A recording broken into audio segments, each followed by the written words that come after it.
कहाँ जाने हेरेको मङ्गल डाँडामा ए मङ्गले डाँडामा कस्तो रहेछ हेरौँ है त मङ्गले डाँडा ओके ल गाइस हजुरहरूलाई पनि देखाउँछु है त मङ्गल डाँडा दार्जिलिङको मङ्गल डाँडामा चाहिँ हजुरहरू आउनु होला त्यहाँ चाहिँ के छ भने विशेष त्यहाँको के छ भनेदेखि त्यहाँ चाहिँ त्यहाँ माथिबाट हेर्दाखेरि चाहिँ बाग्लुङ बजार सररै देखिन्छ त्यो लगतै उपला चौरदेखि ल्याएर रत्ने चौर सबै देखिन्छ गाइस हामी कति 2 मिनटमा पुगिन्छ हैन यस 2 मिनट त्यसको 2 मिनटपछि भेटौँ त गाइस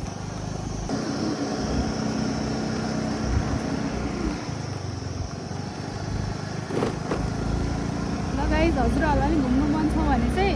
बाग्लुङको ढिकीचौर भन्ने गाउँमा आउनु होला त्यहाँबाट हजुरले हेर्न चाहेको सबै गाउँ देखिन्छ ह्यादेहुन्डा भकुण्डे अनि त्यस पछाडि चाहिँ सिगाना रेसा बिउ सबै ठाउँ देखिन्छ है गाइस हो त्यहाँबाट चाहिँ हजुरहरूले देख्न चाहेको ठाउँ सबै ठाउँ देखिन्छ है त्यसमा अनि बेनी त देखिँदैन तर उपला चौर रत्ने चौर सब ठाउँ देखिन्छ है राइट अनि यताबाट हेर्नुभयो भने चाहिँ सिगाना रेसा त्यस पछाडि बिउ अनि बेसी सबै ठाउँ देखिन्छ गाइस घर चाहिँ यही मङ्गले भयो त्यसपछि भ्यू लभर हुनुहुन्छ भने चाहिँ आउनु होला है गाइस राख्ने स्कुटर नै राख्छु हामी यही स्कुटर राखेर चाहिँ थोरै हिँड्नुपर्छ जङ्गलभित्र गाइस अनि हजुरहरूलाई चाहिँ त्यो ठाउँसम्म देखाउँछौँ गाइस ल हेर्नु है अब हामी स्कुटर राखेर हामीले जान लागेको ठाउँ चाहिँ देखाउँछौँ हजुरलाई थोरै जङ्गलको बाटो छ यहाँबाट चाहिँ 5 मिनट पनि लाग्दैन है हजुरहरूलाई हेर्ने ठाउँ देखाउनको लागि हजुरहरूलाई पनि बोलाउँदैछु चौचौ लिएर आउनु पर्ने भिडियो मन पर्यो भने चाहिँ भिजिट गर्न आउनु होला गाइस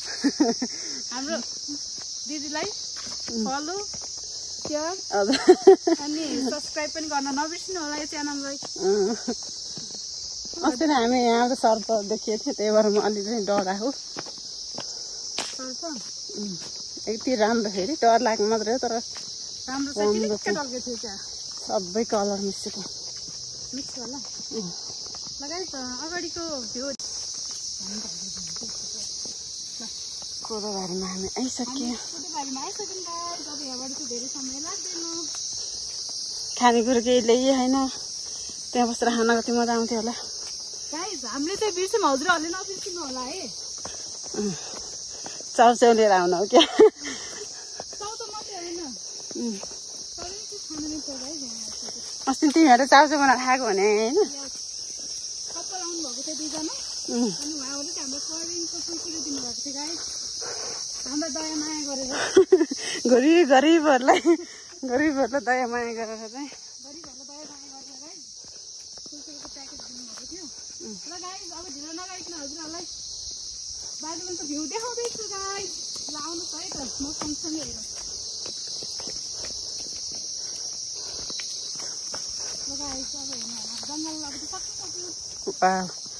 थोरै थोरै गरेर यहाँ राम्रो देखिरहेको छ बाग्लुङ बजार यति त देखियो यहाँबाट वाउ वाउ छ वाउ अब त यहीँ बसेको थियौँ क्या हामी सिलिन्डरमा आएर जस्तो नै सबै हामी यो भिडियोमा चाहिँ भेनाजुलाई पनि मिस गर्नुभएको छ है दिदीले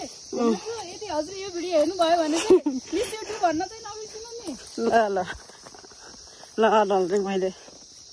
पिकनिक खाने जस्तो छ नि ठाउँ त होइन पिकनिक स्पोट पनि भन्ने हुन्छ त्यसलाई के भन्छन् अरूको अनि कुरा मात्रै सुन्ने र घरि त रोमाइस तनावहरू भएको मान्छे चाहिँ यहाँ आउँदाखेरि रिफ्रेस भइन्छ होला जस्तो छ हो कति मिनट हिँड्यौँ हामी 2 मिनट हिँड्यो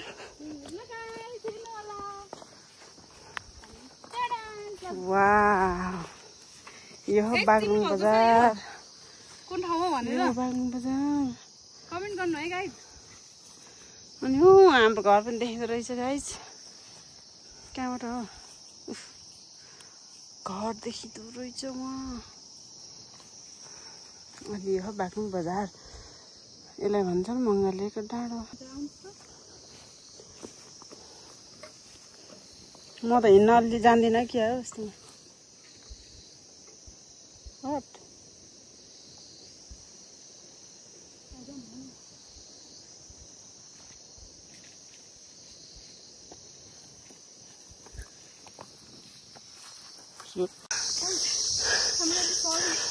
हामी जाँदैछौँ तर हाम्रो चाहिँ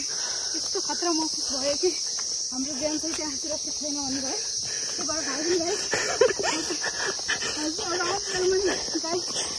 चाहिँ नआउनु होला है। हेलो गाइज, अनि हामी त्यहाँबाट फर्केर आइसकेपछि चाहिँ यहाँ चाहिँ आनन्दको सास लिएर अघि खिचेको भिडियोमा चाहिँ के चाहिँ छुटेर रहेछ भनेर हेर्दाखेरि चाहिँ हजुरहरूलाई उपलब्ध देखाउने बिर्सेको रहेछ गाइज। अब चाहिँ हजुर आएपछि चाहिँ उपलब्ध